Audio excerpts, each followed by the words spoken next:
ଆଜି ମୁଁ ଆପଣମାନଙ୍କୁ ସାଧୁ ଅମରଜିତ ରବିଦାସଙ୍କ ବିଷୟରେ କହିବି, ଯିଏ ନିଜ ମୁଣ୍ଡରେ ଚଣା ଗଛ ବଢ଼ାଇଛନ୍ତି ନିଜର ବାଳ ଓ ଜଳ ସାହାଯ୍ୟରେ। ତାଙ୍କର ତପସ୍ୟାର ନାମ ହରସେବା।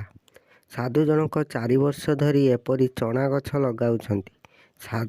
ସାଧୁ ଜଣକ 9 ମାସ ଧରି ମୁଣ୍ଡରେ ଚଣା ଗଛ ଲଗାଇଥାନ୍ତି। ଏହାପରେ ଯେକୌଣସି ତୀର୍ଥସ୍ଥାନରେ ଏହାକୁ ବିସର୍ଜନ କରିଦିଅନ୍ତି। ବିସର୍ଜନ ପରେ ତାଙ୍କର ମୁଣ୍ଡ 10ରୁ 15 ଦିନ ପର୍ଯ୍ୟନ୍ତ ଖାଲି ରହିଥାଏ। ଏହାପରେ ପୁନଶ୍ଚ ଚଣା ବୀଜକୁ ଲଗାଇ ଦିଅନ୍ତି। ସାଧୁଙ୍କର କହିବା କଥା, ତାଙ୍କର ବାଳ ମାଟି ଭଳି କାମ କରେ, ଚର୍ମ ଉଦା ରଖେ।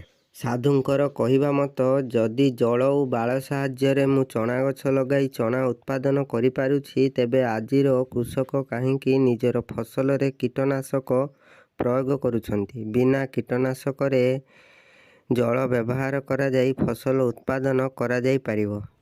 ତେବେ ଦର୍ଶକ ବନ୍ଧୁ, ସାଧୁଙ୍କର ତପସ୍ୟା ଓ ତାଙ୍କର ସମାଜ ପ୍ରତି ବାର୍ତ୍ତା ଆପଣଙ୍କୁ କିପରି ଲାଗିଲା କମେଣ୍ଟ ବକ୍ସରେ ନିଶ୍ଚୟ ଲେଖନ୍ତୁ। ଏହିଭଳି ଆଶ୍ଚର୍ଯ୍ୟଜନକ କଥା ଜାଣିବା ପାଇଁ ଆମ ଚ୍ୟାନେଲକୁ ସବସ୍କ୍ରାଇବ୍ କରନ୍ତୁ। ଧନ୍ୟବାଦ।